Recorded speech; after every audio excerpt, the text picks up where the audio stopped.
What's up guys, Jen from Pocket Wonders here, and I've got a really fun craft for us today. We're going to do some reverse canvassing, and with Father's Day right around the corner, I saw this really cute art print, and I thought I would make my version of it. So here we are. And I've tried to make this as simple as possible for you guys. I've done a lot of the design work already separately. So I'm hoping this will be nice and easy and save you guys some time in making your own design with this, okay? So let's load up our design. The first thing you're gonna wanna do is head over to my blog and get that free SVG file, okay? It's gonna save you so much time. And that's what I'm going to be using in my tutorial here, so you can see exactly what I'm doing step by step and follow along with me. So let's go ahead and upload that SVG file.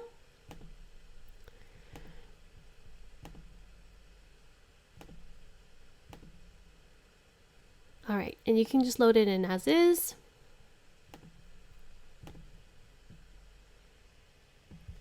Okay, now that we've loaded our design in, you're going to notice it looks a little funky over here, okay? And here's the reason why, guys. I know some of you have bigger families, so I've got 3 different fishing rods here, okay?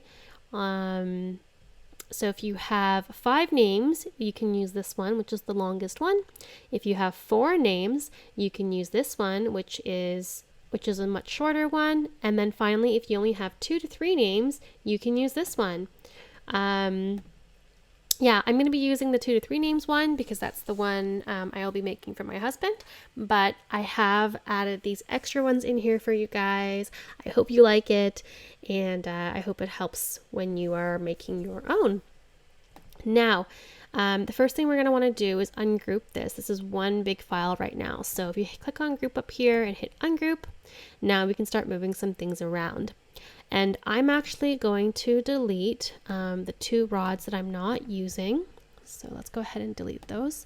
It'll just make it easier so we can see things and move things around in a minute. So here's my 2 to 3 name dad rod, and I'm going to make it bigger. My canvas size that I'm working with is a 9 by 12. But because we are doing a reverse canvas, we are going to put that frame on the other side of our canvas, which means that we do lose a couple inches. So if you take a quick measurement, for me, with my border, it is roughly 2 inches on each side that I would lose. So a 9 by 12 frame would be roughly a 7 by 10. So those are the guidelines that I'm going to be working with. So here is my 10 and here is my 7, and we don't want to go past that. So let's go ahead and ungroup the rest.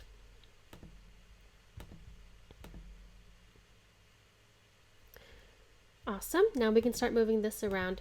So I added a little flourish here for you guys. You can add that on if you'd like. I initially had wanted this to be blue, but then when I checked my stock, I actually didn't have blue. So I stuck with just all one solid color, but you could do that in blue, which gives it a little bit more color. So I'm gonna delete that. And then I have all the fishing lures here for you guys. I'm gonna move those just on the side there so we can play with that in a minute. And I have all these different fishing lures, so when we add the names, you can add those just on the bottom of the names. All right, so I'm gonna move this down. My guideline was 7 by 10, so this is pretty safe here. And now we're going to go ahead and add our name, okay? So the font that I have here is called Arkina.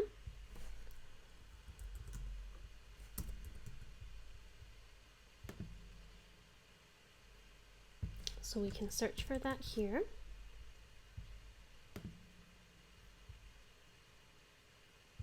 And guys, I'll have all the links down below for you.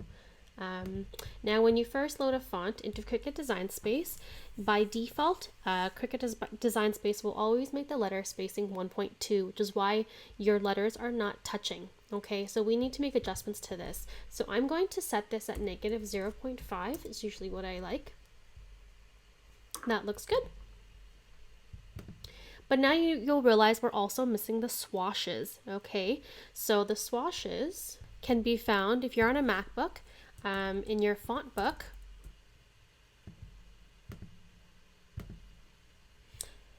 Your swashes can be found here. This is the font here, and under this tab, you can see all the different swashes that we have here, and all the other special glyphs that this font has, which is really cool. So I'm looking for O with the starting swash, so I'm gonna do Command C to copy. I'm gonna go back in here and change my O out. And then I'm going to get my A with the tail end, and same thing, I'm going to copy and paste. Now, if you are on a Windows computer, you will need to access what's called your character maps. I don't have a tutorial on this, but if you do a quick search on character maps, you can find how to access that. It'll look similar, except it'll be Windows style, and you'll be able to see all the different glyphs there. All right, so the next thing I'm going to do is try to weld this, because I want to see how well that puts together, and that looks good. Everything's attached. Sometimes what will happen is, let me show you real quick. When you go to weld,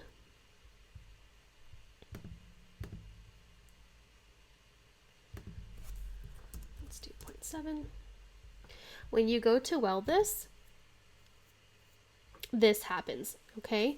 And the only way to really get around that is you'll have to play with the letters individually. So the reason why this happens is if you zoom in right now, you'll notice that there's little tail ends that are going into the next letter, okay? So what happens with that is, I know you don't see it on the A, but it's happening to the A. So what's happening is Cricut Design Space is filling the entire thing in because it thinks that there's a line there. So you're going to merge this. It thinks that there's something there, so it colors it in.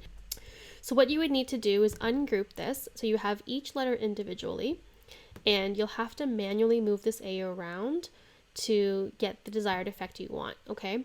Now this is only required if it doesn't weld together properly as one. I had a lot of trouble with the phrase here, the "where hooked on daddy" phrase. It kept filling the letters in and the letters weren't joining properly. I can show you that real quick, what I mean by that. Even if I go to -0.5, you see how the Y is not touching the D here. So it was kind of a pain in the butt to do, so which is why I have loaded the wording in for you, because you don't want to do this manually. Anyways, so let's go back to here. -0.5 was good. I'm going to weld this.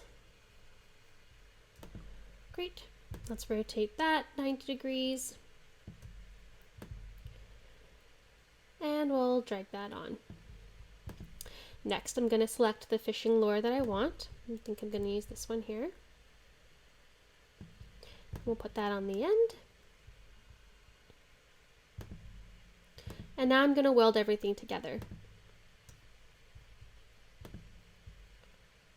Awesome, and you can take a look at that here. So now I have my name attached to my fishing rod. I've got my text over here. And you can continue to add more names if you'd like. I'm going to leave it blank because I do not have any other kids at the moment. But I do plan on having more, so I'm going to leave this one for the future. Now we can delete all the lures we're not using. Awesome. And one final thing we need to do before we go to cut is we need to select everything and attach. And the reason why you want to do this is it's telling Cricut Design Space that these are to be cut as one piece, okay? Because if you do not attach, let me show you what happens. If you do not attach it, Cricut Design Space is going to try to arrange this based on how, I don't know what the algorithm is, but how they think it should be arranged on the mat. And you'll notice the text is all over the place, which is not what we want. So let's cancel out of that. and go back and attach this together.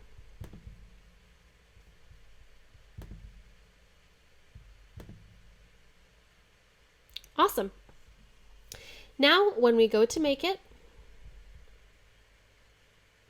it is one piece together, which will be perfect for our print. All right, now one final thing before we hit continue and start selecting our materials, we need to mirror this. We are using heat transfer vinyl, so we always need to mirror when we use heat transfer vinyl. So now you can go ahead and hit continue and select vinyl, and depending on what kind of machine you have, and get this cut out. And yeah, let's start putting this together. Hey guys, so I just wanted to show you how I prep my mat. I am using, this is iron-on, everyday iron-on from Cricut, and I've heard people don't like it, but I've never really had a problem with it, so I'm going to continue using it as I have so much left. Now the way that I store this is I actually write IO on the inside, because once you remove the labeling, you have no idea what this is anymore. So that keeps it easy for me, because I keep them in bins. So when I flip through the bins, I can just quickly see what exactly this is. Now to keep it from opening, I actually use a toilet paper roll that I just cut a slit down the middle and I wrap that around. You can use an elastic band, but I find this works better. With an elastic band, it leaves a mark sometimes on your rolls, and we don't want that. So this keeps it together very nicely. It's nice and stretchy, and you guys should have tons of these lying around right now. Okay, so in order to prepare my cut, the cut that we need right now is 7 by 10. So I just use a paper cutter. It gives me pretty accurate cuts. When it's smaller pieces, I kind of just go by eye and give it a snip, or with the vinyl, if you've seen my previous videos, there's actually a grid on the back, so it makes it easier to make the cuts. But because we do not have that with the iron-on, I'm gonna go ahead and make this cut. So this is a regular paper cutter. I know Cricut sells their own brand, but I already have one from other crafts, so I'm just gonna use this. Now I know it's 12 all the way across, so I am going to go to 7. Let's do that. Just give it a little bit more there.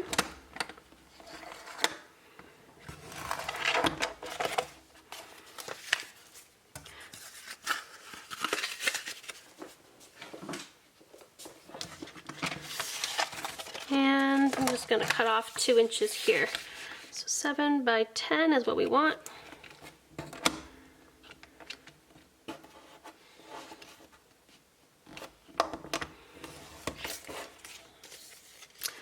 I might use that for something small later.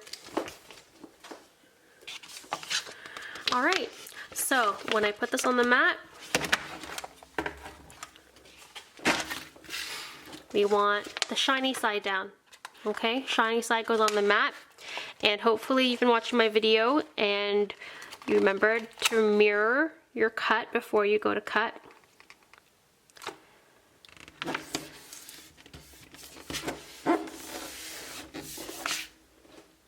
And I like to just go over this with either a roller or the scraper, just to give it some good adhesion. Alright, so let's go cut that out and we will continue from there. Alright, so the next thing you want to do is remove all the staples from our canvas. Okay, you could try using a staple remover. I could not find mine, so I am using a flathead screwdriver and some pliers to get the nails, to get the staples out. I'll show you how I do that. So I'm just getting right in there. Be really careful when you're doing this part, guys. I feel like it's very easy to get hurt. But you just want to get underneath the staple. And once that's lifting, just taking my pliers and plucking that out. So do that for your entire canvas. So let's select our heat settings for our iron-on. Now you can just go to the Cricut website and look for the heat guide, and for every project we do, we can take a look and see exactly what we need to set our settings to. So I'm using the Cricut Easy Press 2. If you have the Cricut Mini, you can also select that, or if you have the older version, the Cricut Easy Press, that is also an option. And next, we are going to select our heat transfer material. So we are using the Everyday Iron-On, so I'm going to select that. And then we are going to put this on cotton canvas. So let's select that. And I'm using the Cricut Easy Mat. So our settings are 340 degrees Fahrenheit for 30 seconds, light pressure, flip and press for 15 seconds, and a cool peel, which basically means that we need to wait for our iron-on to cool before we can remove the film.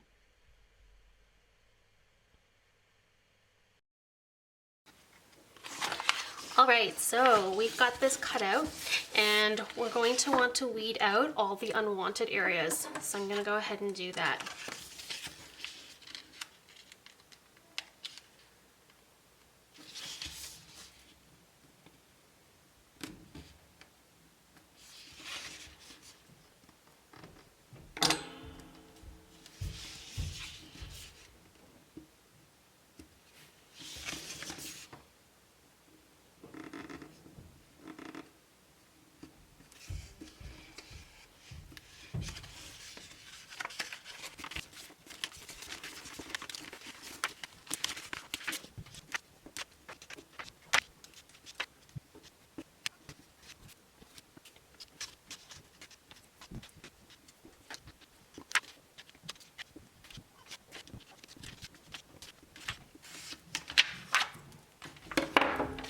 Okay, there we go.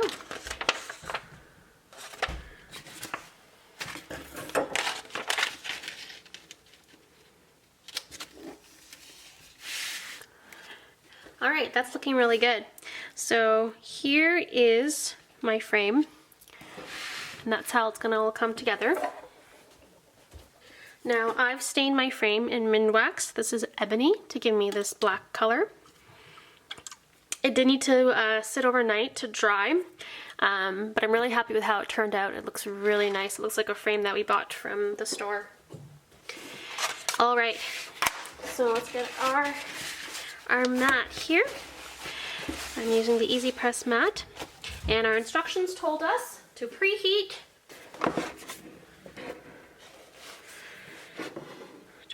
the mat for about 5 seconds.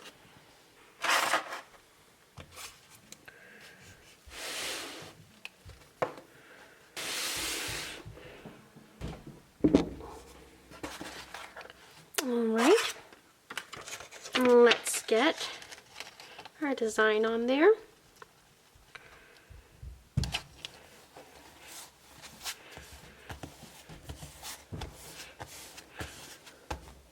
And it says 30 seconds.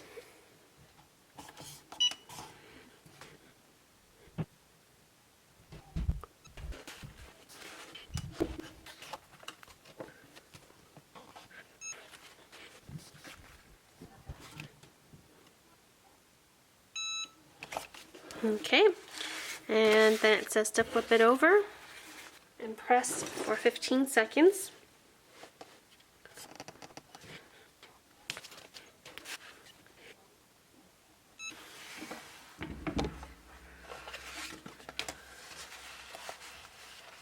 Okay, so we're going to let that cool, and then we'll peel it right off.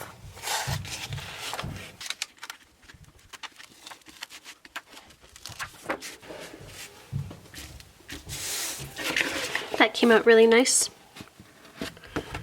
It's ironed on pretty well there.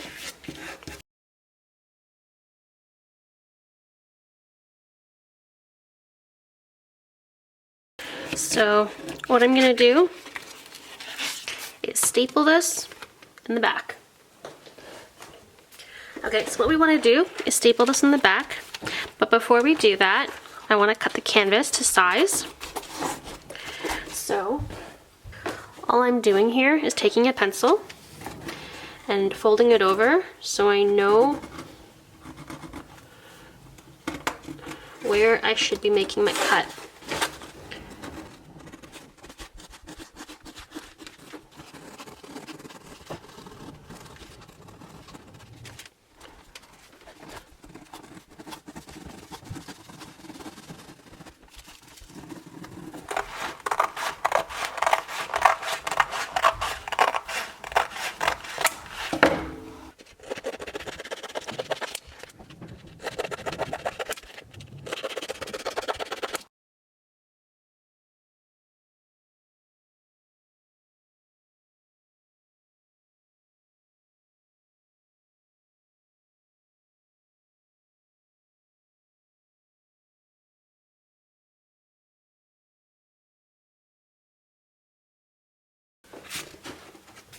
Ta-da!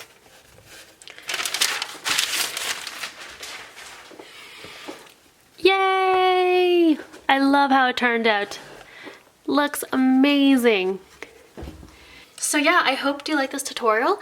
If you did, please give it a thumbs up. I've got lots more Father's Day ideas coming for you guys. And yeah, I will see you next time. Goodbye!